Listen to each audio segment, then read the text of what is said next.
Hello everybody and welcome to our virtual infinite educational program. Our lesson today is a revision for Unit 8. So I'm going to deal with some of the most compelling elements and sub-skills in English language, which are vocabulary, grammar, and functions. If you are interested in these sub-skills, please keep watching our channel. I will be glad if you keep watching it. Thank you, and we'll meet you after the break.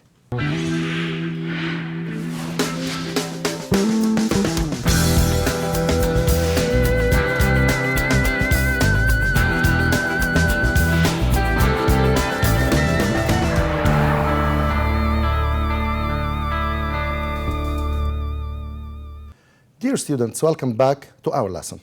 Today, our lesson is about vocabulary, grammar, and functions. So as you can see here, it's a kind of revision for our unit, which is Unit 8. Let me remind you of your module. The module is about lifestyles, and the title of our unit is Town and Country. I guess that you have already seen a lot of things with your teachers in class about the town, its characteristics, and the country and its characteristics. Now, one of the most important questions that you have in your student's book on page 62, 1b, is the following.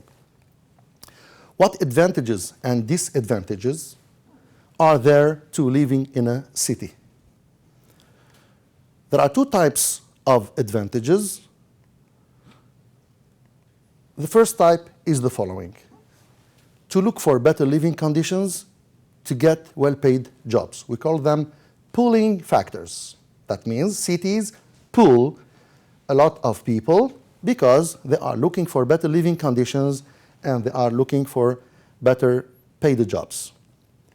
Now, what about the pushing conditions? There are a lot of things that are not available in the village or in the country, which are the following: the bad living conditions in the countryside, along with the lack of amenities and proper services. That's why people immigrate to the cities in order to enjoy such kind of facilities.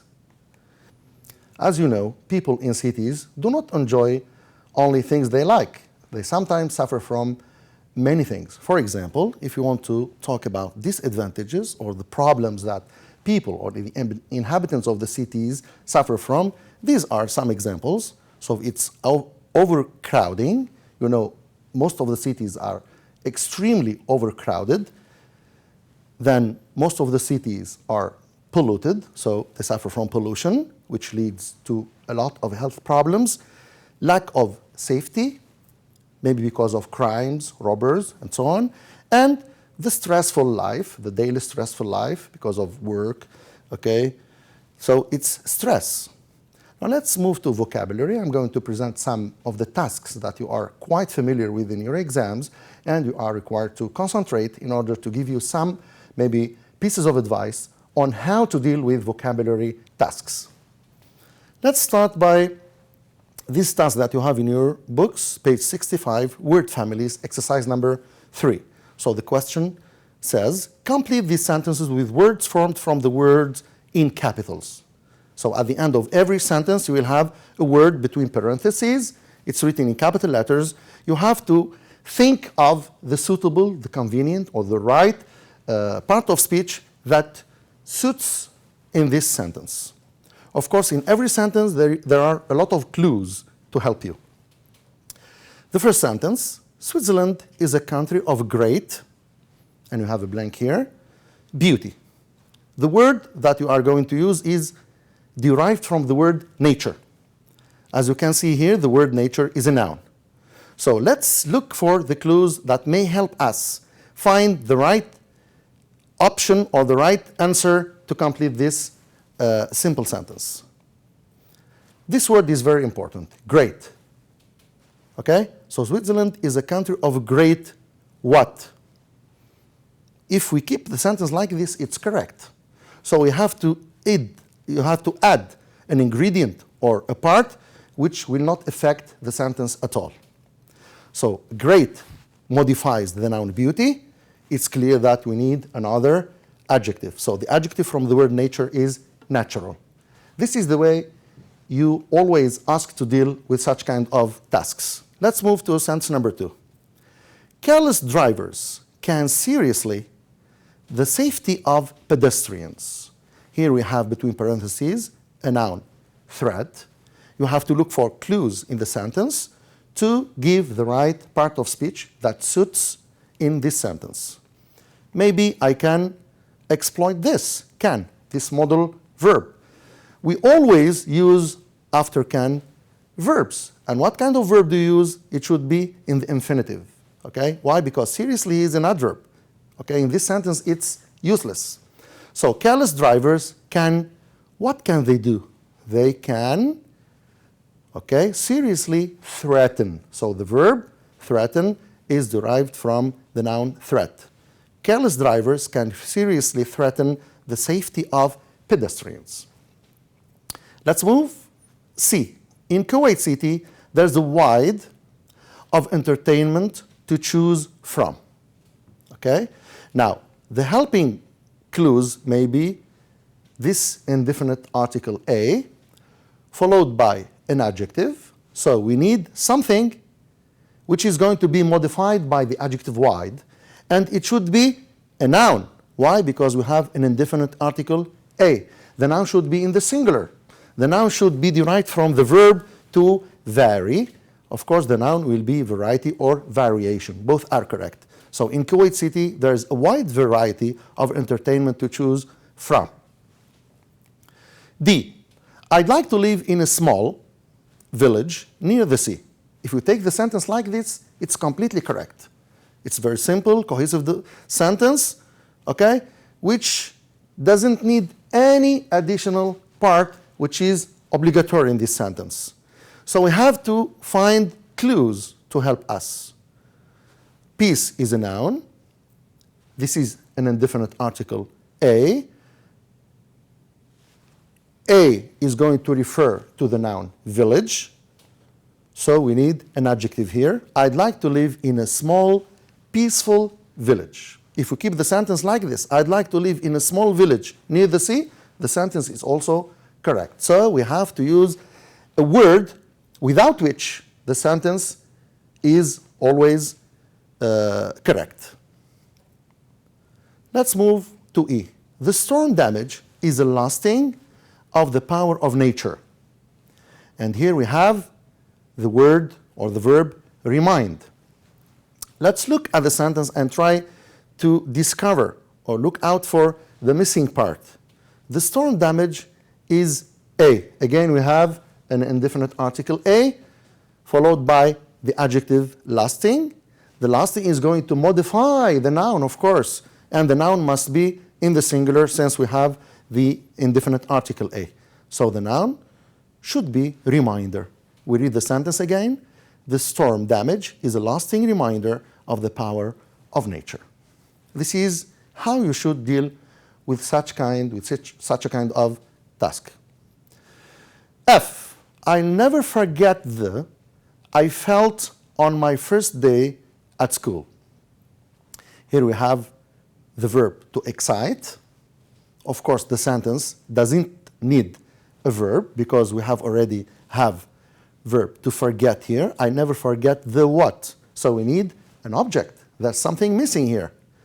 Okay? The sentence can't stand like this. We need something very important in every sentence, which is the complement, which is an object here. So I never forget the. The object must be a noun. The what? Here we have the definite article the, which must be followed by a noun. So the noun from to excite is excitement. So the sentence should read like this. I'll never forget the excitement I felt on my first day at school. Let's move now to another type of exercises, multiple choice. You are quite familiar with this kind of exercise. Let's answer the question. Choose the correct answer from A, B, C, and D. Of course, here we have a stem. The stem could be a simple sentence or compound or maybe complex sentence, but you have always 4 distractors. You have to choose the correct answer. Spending on is a major government priority in Kuwait. You notice here all the distractors are nouns. So they belong to the same part of speech. Disturbance, demarcation, depopulation, infrastructure. There's a very important word in the sentence. If you focus on it, you will find the answer. That's it, the word priority. So what does the government spend on in order, okay, to be the sentence, to have a correct sentence? Think about it. Spending on. Very good. That's it. Infrastructure is a major government priority in Kuwait. Let's move to sentence number 2. We have space at the beginning of the sentence. Depopulation is a major problem in modern countries. You notice here, all the words belong to the same part of speech, which is adjective. All of them are adjectives. So what is depopulation is a major problem in modern cities? Let's read the words: rural, astounded, palatial, socioeconomic. Think about it. Try to focus on the stem and choose one of these 4 distractors. If your choice is rural, so you have answered correctly. So rural depopulation, these 2 words connote together, okay? They go together. Rural depopulation is a major problem in modern cities or countries. Let's move. Sentence number 3.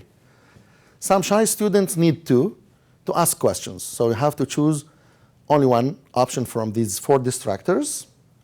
Think about it. Concentrate. That's it. Your answer is this. It's B. So some shy students need to pluck up the courage to ask questions. They have to be courageous enough to give their feedback to their teachers. Sentence number 4. The painting is based on its levels of color. So here we are talking about the painting. The word should be this one. The painting is based on its graduated levels of colors. The 5th sentence, lack of job opportunities in villages leads to, and here we have to choose one option from these 4 distractors, rural areas. Lack of job opportunities in villages leads to what? That's it, to deserted rural areas. That means the rural areas will be empty. Now let's move to another kind of tasks that you are familiar with, which is gap filling. Filling the spaces with suitable words from the list. Here we have 1, 2, 3, 4, 5 words or expressions. Before dealing with the sentences, before you choose your option, you have to define or you have to classify into their parts of speech. For example, the word palatial here is an adjective. Narrates is a verb. Vice versa is an adverb. Far and wide is an expression. And skyline is a noun. Okay? You have to put into consideration the part of speech of every word that suits in a special sentence. So, Jim Hawkins, who is the main character in Treasure Island, and here we have space, this story. As you can see here, we have a complex sentence consisting of 2 main clauses. The first one is Jim Hawkins, and here we have a blank, the story.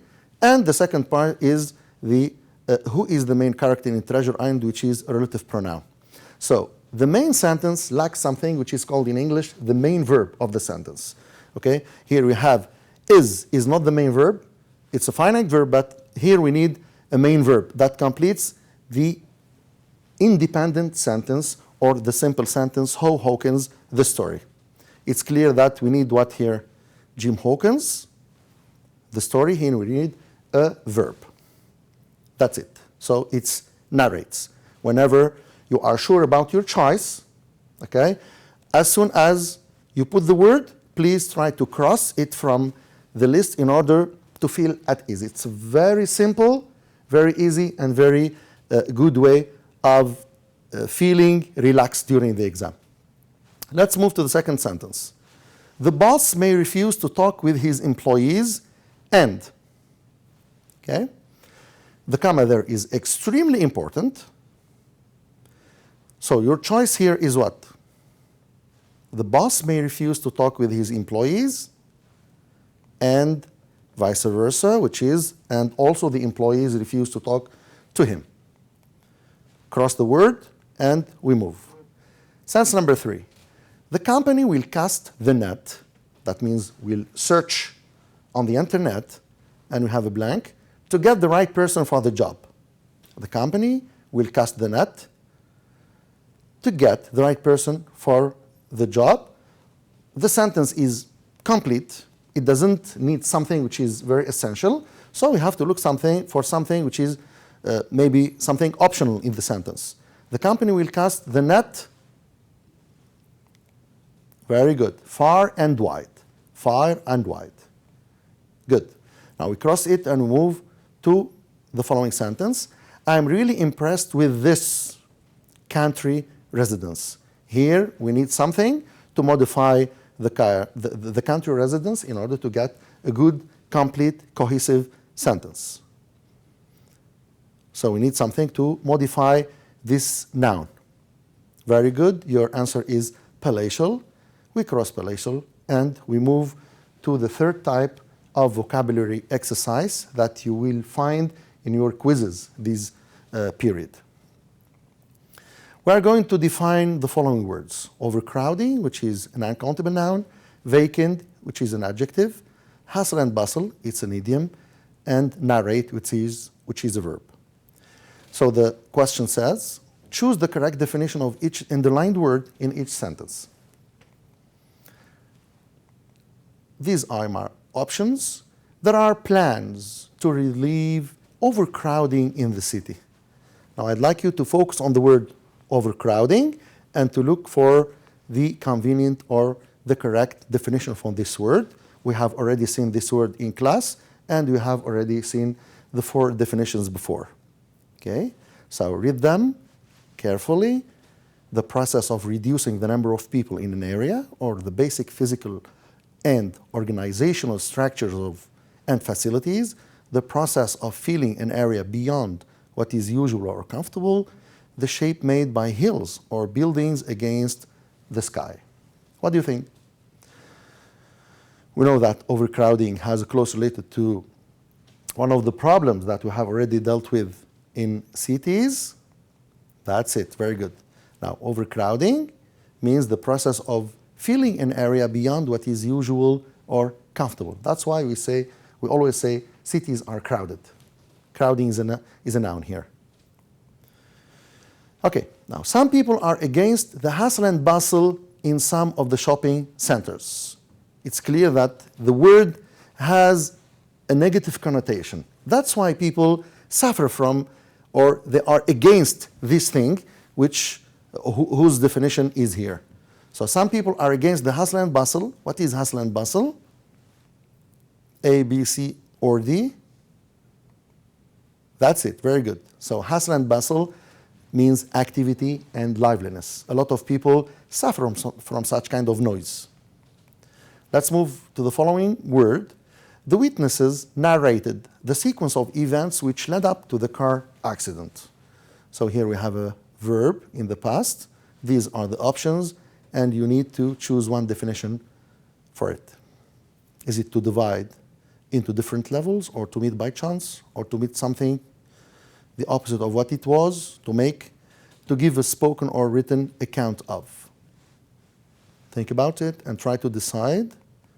That's it, very good. It's choice number D, to give a spoken or written account of.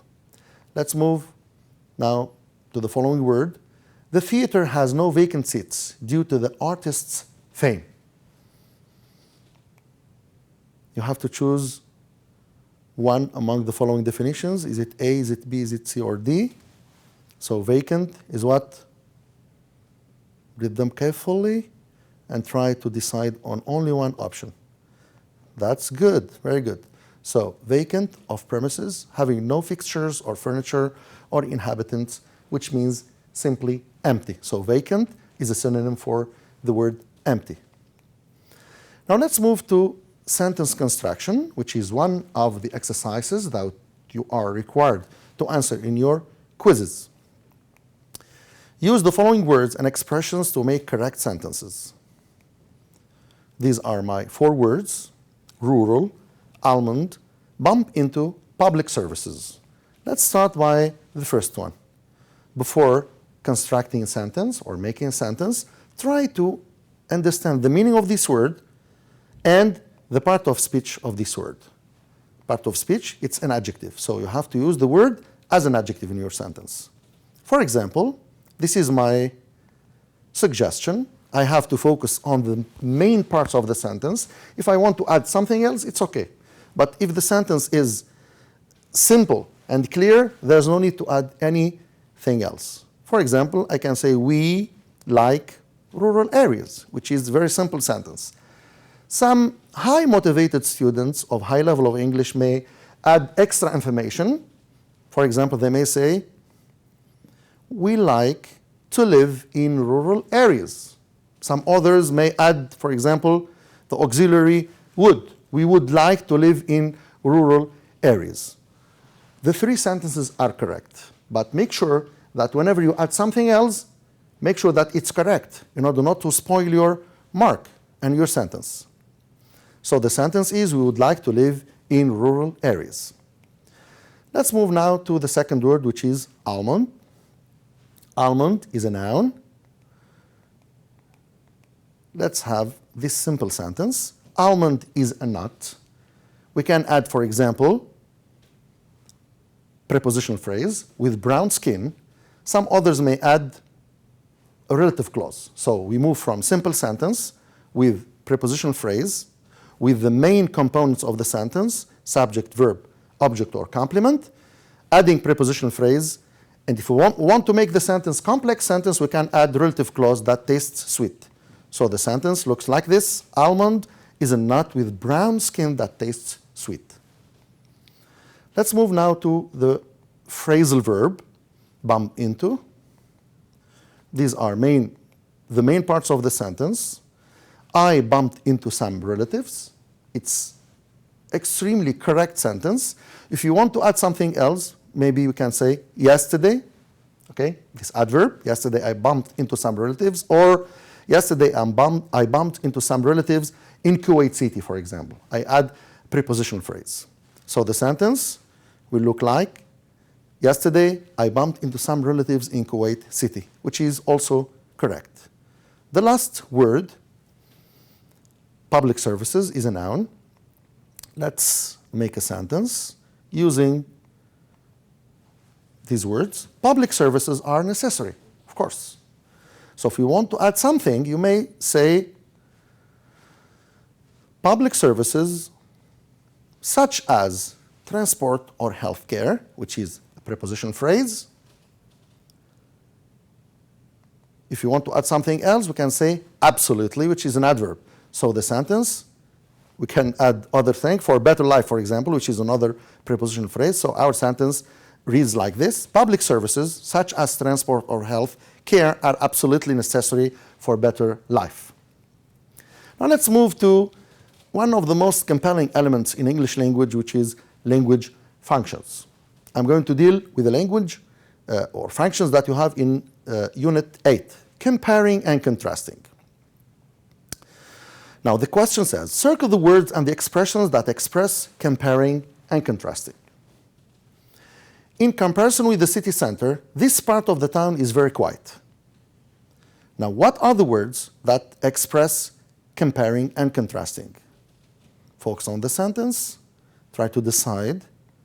Very good. This is your answer. In comparison with. We always this prepositional phrase in order to make a comparison between two things. In this case, we are comparing between the city center, which is always busy, which is always crowded, as opposed to the town or the village, which is, okay, calm. Let's move now. The flat is in a much more convenient location than the house. Again, here we are comparing between flats in a building and a house. So where is your comparing? Very good. It's here. In a much more convenient location than. So it's clear than here we are comparing between two things, which are the flat and the house. Let's move. If they lived here, it would take them less time to get to school. Again, here we have expressions or words to express comparison and contrast. Less time. That's it. Very good. Let's move now to this sentence. On the other hand, it would be noisier living here. We are after the following words. On the other hand and noisier. So we have contrast and comparing. Comparing, let's move now to comparing and explaining choices. Now you have to compare and give your reasons for your choice or for this comparison. This is the question. Circle the words and the expressions that compare and express choices. This is my sentence. We think that this flat would be more suitable for this family because it consists of 7 members. These are my words. I am after more suitable, okay, to express comparison, and because to express the reason why. The following sentence. The main reason why we have chosen the small house in the country is its position. We are after these words, main reason, the main reason. Now let's move to another task in your workbook on page 56, exercise number 4. What would you say in the following situations? Write full sentences. We always advise our students to avoid giving words, okay, like that. We have to make sentences with the main components of a correct sentence. For example, an estate agent is showing you around a house which you don't like. What would you say in the following situation? For example, you may express your opinion by saying, I think that this house is not suitable for me. And here, I think is used to express your point of view. Or you may say, it's nice, but it's not large enough for my family. And here we have a contrast by using the word but. The following example, a decorator has painted your living room the wrong color. A decorator has painted your living room the wrong color. What would you say to him? You may say, for example, I'm afraid, which means I'm sorry. This is not the color I asked for. So you are against the color that the decorator has painted your living room with. Or you may say, I think the color would be more attractive if it were a little lighter. Okay? This is your point of view. Another exercise in your workbook, page 57, exercise number 5. Complete these sentences with one of these comparing and contrasting words or phrases. Use each word or phrase once. So you are not allowed to use the word more than one time. The words are the following: instead of, whereas, however, in comparison with. Okay? I'd like to remind you that you have already dealt with these words in unit number 1 at the beginning of the year. We have 2 sentences. We'd like to put the 4 choices in the 4 gaps. A, Seoul in South Korea, Warsaw, the capital of Poland, is quite a small city. What am I doing here? I'm comparing between 2 places. So it's clear that my choice is in comparison with. And please mind your punctuation. We have to put I capital letter. So in comparison with Seoul in South Korea, Warsaw, the capital of Poland, is quite a small city. Now we need a word that starts our sentence. This is the sentence. Seoul has a population of over 10 million people. Warsaw has only 2 million. It's clear that we need a word to make a kind of contrast. The word is whereas. And here again, since we have a full stop, we have to put the capital letter, W. Let's move now. I have decided to learn Chinese, French. Now I have 2 languages, Chinese and French, at university. Chinese grammar is not too difficult, and we have full stop, and we have a comma, which is extremely important here. The pronunciation would be very hard to me, or for me. Now, my first choice is giving me a kind of preference. I prefer this to this. So I prefer learning Chinese, okay, to learning French language. My choice should be instead of. So I have decided to learn Chinese instead of French at university. We have only one choice now, and I have already said the comma is extremely important. Why? Because the only word that holds comma after it is however. So my answer is however, and again, mind your punctuation, you have to put the capital letter H. Now let's move to grammar. I'm going to deal with your student book, page 64. If you want to open your books, go ahead. Exercise number B1. In Unit 8, we have already dealt with inversion or inversion by starting our sentence with a word which expresses negative meaning, followed by a helping word or helping verb, and we write the whole sentence. For example, I rarely have such a good story to narrate.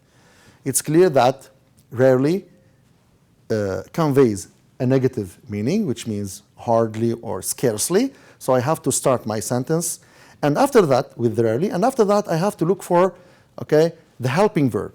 It's clear here that we don't have a helping verb, we have the verb have.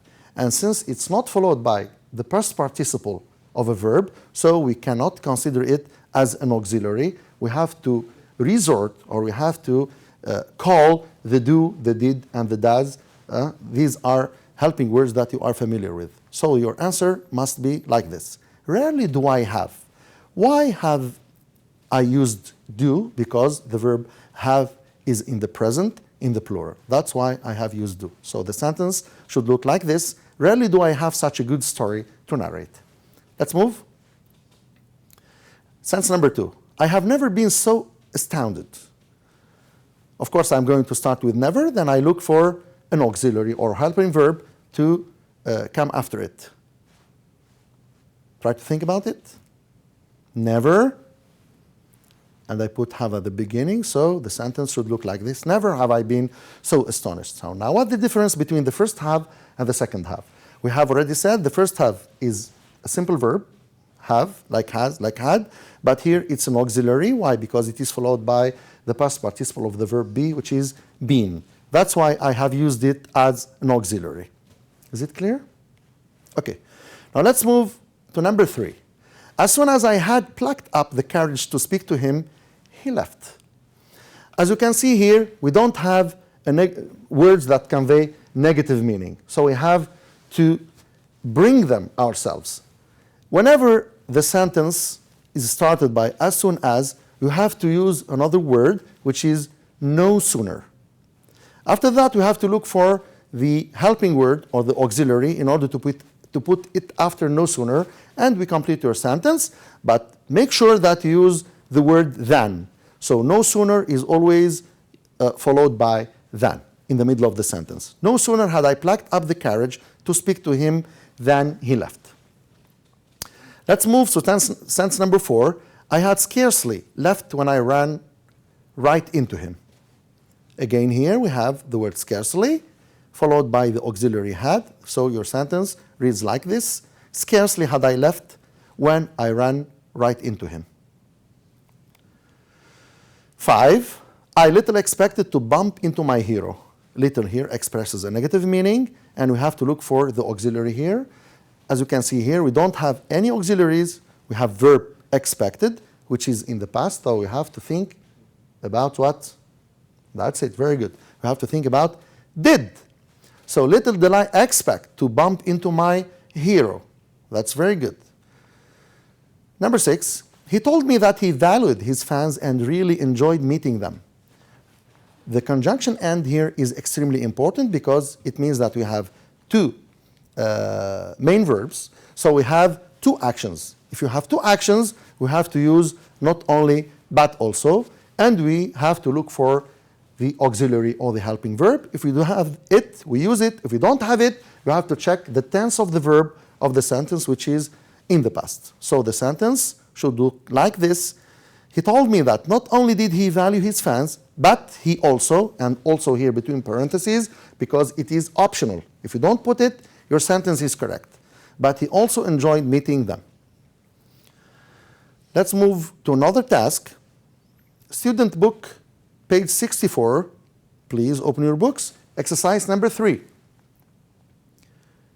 I have seldom been upset. Notice here, in these sentences, I'm not going to color the words.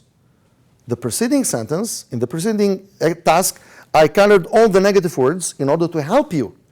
Now you have to rely on yourselves. I have seldom been upset about something. Look for the word that expresses a negative connotation, and then for the helping verb or the auxiliary in order to get good sentence and correct sentence. I have seldom been. Think about it. Shall I start by have, or by seldom, or by been? That's it, very good. So the sentence is like this. Seldom have I been upset about, and I have to change the word something into anything. Sentence number 2, I have never been so proud of you. This is a kind of problematic sentence because sometimes we confuse between the use of never and so. So take care here. Of course, the priority is for never here. So your sentence is like this. Never have I been so proud of you. Sentence number 3, she only now understood the problem. It's clear that we are going to start with only now, and then we look for the auxiliary. Here we don't have any auxiliary, so you have to focus on the verb, the tense of the verb, which is understood in the past. That's it. We have to use did. Good. Now, only now did he understand the problem. We have to turn the verb in the past into its origin or the infinitive. Number 4, I could not sleep because the situation was so strange. I have come now to the most problematic kind of inversion sentences because I'm going to use the word so.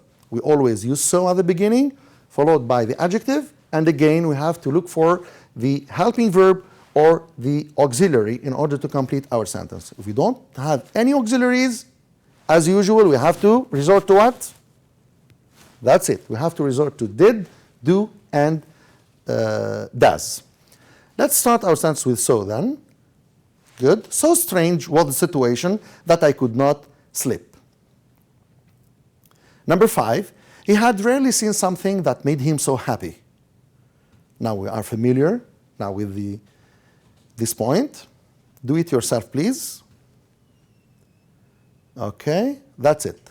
So rarely, had he seen. Had is an auxiliary because it is followed by past participle to get the past perfect tense, and we have to change something into anything. Rarely had he seen anything that made him so happy. Number 6, they had scarcely seen such a beautiful sight. Now it's something clear and easy for you. Your answer, good. Scarcely had they seen such a beautiful sight. Dear students, our lesson is over today. I hope that you have benefited a lot from my lesson. I wish you good luck in your future endeavors, and thank you for watching.